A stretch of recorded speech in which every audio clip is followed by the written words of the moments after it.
മനുഷ്യരുടെ എല്ലാ ബന്ധങ്ങൾക്കും ആധാരമാണ് അവരുടെ പ്രതീക്ഷകൾ. ഭർത്താവ് എങ്ങനെയായിരിക്കണം? എന്റെ ജീവിതം സുഖവും സുരക്ഷിതവുമാക്കുന്നവനാവണം. പത്നി എങ്ങനെയായിരിക്കണം? അവൾ സദാ എന്നെപ്പറ്റി മാത്രം ചിന്തിക്കുന്നവളാവണം. സന്താനങ്ങൾ എങ്ങനെയുള്ളവരായിരിക്കണം? അവരെന്നെ സേവിക്കുന്നവരാവണം, എന്റെ ആജ്ഞകൾ പാലിക്കുന്നവരാവണം.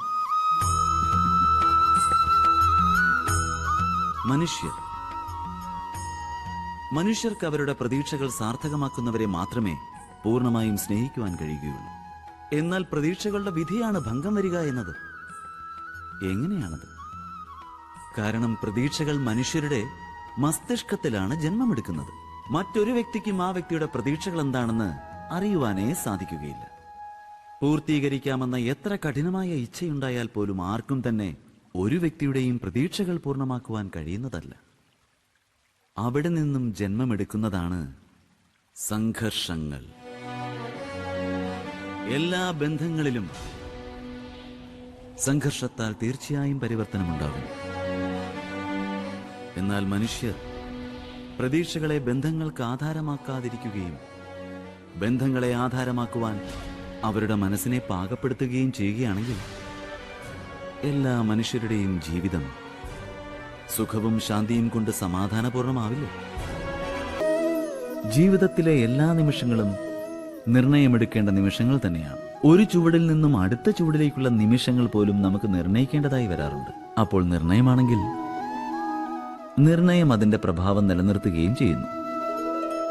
ഇന്ന് നിങ്ങൾ എടുക്കുന്ന നിർണയം ഭാവിയിൽ നിങ്ങൾക്ക് സുഖമോ അല്ലെങ്കിൽ ദുഃഖത്തിനോ കാരണമാകുന്നു. പക്ഷെ അത് നിങ്ങൾക്ക് മാത്രമല്ല, നിങ്ങളുടെ പരിവാരങ്ങൾക്കും അനുഭവമാകുന്നു, വരാൻ പോകുന്ന തലമുറകൾക്ക് പോലും അനുഭവമാകുന്നു.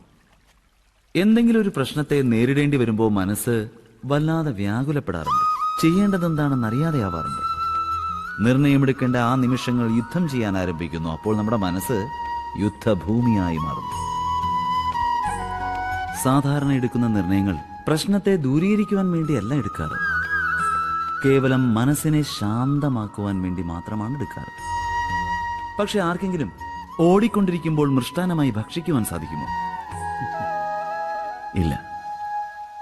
അപ്പോൾ യുദ്ധത്താൽ കലുഷിതമായ മനസ്സിന് ഉചിതമായ നിർണയമെടുക്കുവാൻ സാധിക്കുമോ? വാസ്തവത്തിൽ ശാന്തമായ മനസ്സോടെ നിർണയമെടുക്കുകയാണെങ്കിൽ അത് ഭാവിയിൽ സൗഖ്യദായകം തന്നെയായിരിക്കും. എന്നാൽ മനസ്സിനെ ശാന്തമാക്കുവാനായി മാത്രം ഒരു നിർണയമെടുക്കുകയാണെങ്കിൽ ആ വ്യക്തി ഭാവിയിലേക്ക് നട്ടുവളർത്തുന്നത് ഒരു വലിയ മുൾച്ചെടി തന്നെയായിരിക്കും എന്നതിൽ സംശയമില്ല. സ്വയമെന്ന് ആലോചിച്ച് നോക്കിയാലും ആരംഭകാലം മുതൽക്കേ തന്നെ എല്ലാ മനുഷ്യരെയും ഒരു പ്രശ്നം സദാ വരച്ചുകൊണ്ടിരിക്കുകയാണ്. അത് തന്റെ ബന്ധങ്ങളിൽ നിന്നും ഏറ്റവും അധികം സുഖവും ഏറ്റവും കുറഞ്ഞ അളവിൽ ദുഃഖവും എപ്രകാരം പ്രാപ്തമാക്കുവാൻ കഴിയുമെന്നതാണ്. നിങ്ങളുടെ എല്ലാ ബന്ധങ്ങളിൽ നിന്നും നിങ്ങൾക്ക് സമ്പൂർണ്ണ സന്തോഷം ലഭ്യമായിട്ടുണ്ടോ? ഒന്ന് ആലോചിച്ച് നോക്കിയാലും. നമ്മുടെ ജീവിതം ബന്ധങ്ങളെ ആധാരമാക്കിയാണുള്ളത്. നമ്മുടെ സുരക്ഷയും ബന്ധങ്ങളെ ആധാരമാക്കി തന്നെയാണുള്ളത്. അതുകൊണ്ട് തന്നെ നമ്മുടെ ജീവിതത്തിലെ സകല സുഖങ്ങൾക്കും ആധാരമായിട്ടുള്ളതും ഈ ബന്ധങ്ങൾ തന്നെയാണ്. എങ്കിലും നമുക്കെന്തുകൊണ്ടാണ് ഈ ബന്ധങ്ങളിൽ നിന്നും തന്നെ ദുഃഖങ്ങളും പ്രാപ്തമാകുന്നത്? എല്ലായ്പ്പോഴും ബന്ധങ്ങളിൽ നിന്നും തന്നെ സംഘർഷങ്ങളും എന്തുകൊണ്ടാണ് ഉണ്ടാകുന്നത്? എപ്പോഴെങ്കിലും ആലോചിച്ചിട്ടുണ്ടോ? ഒരു വ്യക്തി മറ്റൊരു വ്യക്തിയുടെ അഭിപ്രായത്തോട് യോജിക്കാതിരിക്കുകയോ നിരാകരിക്കുകയോ ചെയ്യുകയും ആ വ്യക്തിയെ പരിവർത്തനം ചെയ്യുവാനായി പ്രയത്നിക്കുകയോ ചെയ്യുമ്പോൾ സംഘർഷം ജന്മമെടുക്കുകയാണ്. അതായത് എത്രത്തോളം നിരാകരിക്കുന്നുവോ അത്രയും അധികം സംഘർഷം. അതേപോലെ എത്രത്തോളം സ്വീകാര്യമാവുന്നു അത്രയ്ക്കും അധികം സുഖവും. എന്താ ഇത് വാസ്തവം തന്നെയല്ലേ?